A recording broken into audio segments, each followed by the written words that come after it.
एक बच्ची के अंतिम संस्कार की तैयारी शुरू हो गई। पैतृक जमीन पर आज अंतिम संस्कार किया जाएगा। रात में शव पहुंचे, इसके बाद दोनों बच्चियों का आज अंतिम संस्कार कराया जाएगा। कुछ ही देर में शव लेकर के निकलेंगे परिवार वाले और परिवार वालों के साथ पुलिस मौजूद रहेगी। दूसरी बच्ची के परिजन अभी तैयारी में जुटे हुए। दूसरी बच्ची का भी आज अंतिम संस्कार कराया जाएगा और भाई के आने का इंतजार कर रहे थे परिवार वाले और इसी के बाद आज अंतिम संस्कार कराया जाएगा। प्रशासन के समझाने के बाद अंतिम संस्कार को परिवार वाले तैयार हो गए हैं और दूसरी बच्ची के अंतिम संस्कार की भी तैयारी शुरू कर दी गई है। तो आपको बता दें, दोनों ही बच्चियों का आज अंतिम संस्कार कराया जाएगा। आपको बता दें, इस पूरे मामले पर अपडेट के साथ हमारे संवाददाता अनुराज जुड़ गए हैं। अनुराज, पूरे मामले पर अपडेट दीजिए, कैसी तैयारियां आपको देखने को मिल रही हैं?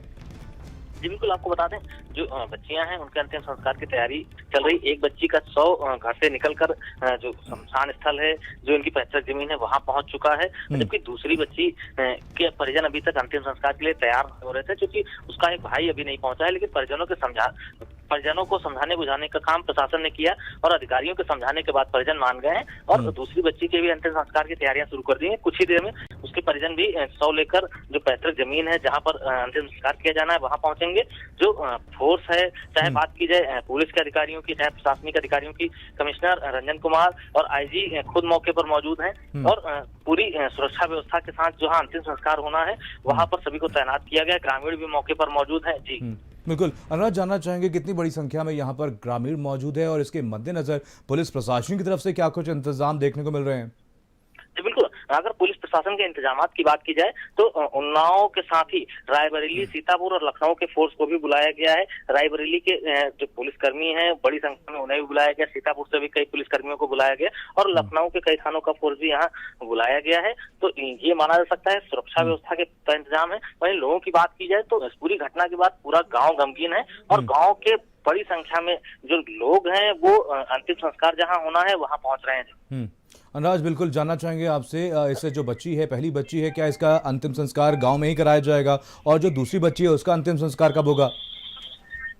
जी बिल्कुल, आपको बता दें, जो अंतिम संस्कार का जो स्थल है, इन पीड़ित परिवार का जो पैतृक खेत है, जो पैतृक जमीन है, वहीं पर किया जा रहा है। जो अंतिम संस्कार की प्रक्रिया है वो दफनाकर अंतिम संस्कार किया जाएगा और जो दफनाने की प्रक्रिया है उसके तहत जो गड्ढे खोदने थे वो भी खोदे गए हैं और जो एक बच्ची है उसका शव यहाँ तकरीबन पहुंच चुका है और दूसरी बच्ची का शव कुछ ही देर में घर से निकलेगा और यहीं पर आकर उसका अंतिम संस्कार किया जाएगा। बिल्कुल, अनुराज, आपसे जानना चाहेंगे, इस दौरान क्या परिवार के सभी सदस्य मौजूद रहेंगे? बिल्कुल, परिवार के सभी सदस्य मौजूद हैं। जो एक बच्ची है उसका अभी भाई नहीं आया है, उसी के इंतजार के लिए परिजन रुके हुए थे, लेकिन प्रशासनिक अधिकारियों को समझाने के बाद परिजन मान गए हैं और अंतिम संस्कार कुछ ही देर में की प्रक्रिया पूरी की जाएगी। और क्या कुछ अपडेट मिल पा रहा है अनुराज, कब तक भाई पहुंचेगा और कब तक दूसरी बच्ची का अंतिम संस्कार हो पाएगा?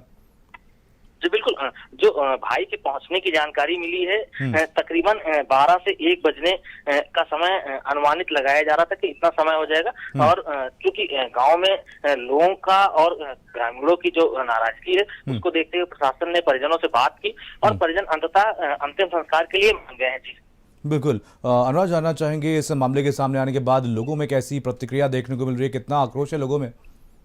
जी बिल्कुल, लोगों में साफ तौर पर आक्रोश देखा जा रहा है। लोगों का साफ तौर पर कहना है इस घटना के पीछे की जो भी वजह रही हो, जो भी दोषी रहे हैं, पुलिस पूरे मामले में निष्पक्ष जांच कर दोषियों के खिलाफ कड़ी कार्रवाई करे और जो आरोपी रहे हैं उन्हें सख्त सजा दिलाई जाए। बिल्कुल, अनुराज, परिवार वालों की अगर बात की जाए तो उनकी तरफ से क्या कुछ कहा गया, क्या कुछ बयान सामने आया, क्या किसी के ऊपर आरोप लगाए गए?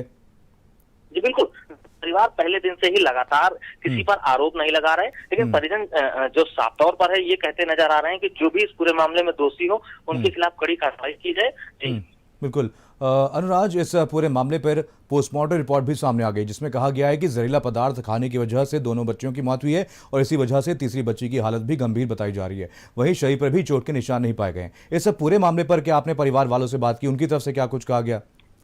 बिल्कुल, साफ तौर पर परिवार वाले शुरू से ही इस चीज को लेकर, किसी मिस हैपनिंग को लेकर ऐसा नहीं जता रहे थे। परिवार वाले साफ तौर पर ऐसी किसी बात की जिक्र नहीं कर रहे थे, लेकिन अब पोस्टमार्टम के बाद चीजें स्पष्ट हुई हैं, सभी कुछ निकलकर सामने आया है। जो परिवार के लोग हैं वो साफ तौर पर इसकी बात। चलिए, नजर बना रखिए अनुराज, आपसे अपडेट लेते रहेंगे। फिलहाल तमाम जानकारी के लिए बहुत बहुत धन्यवाद।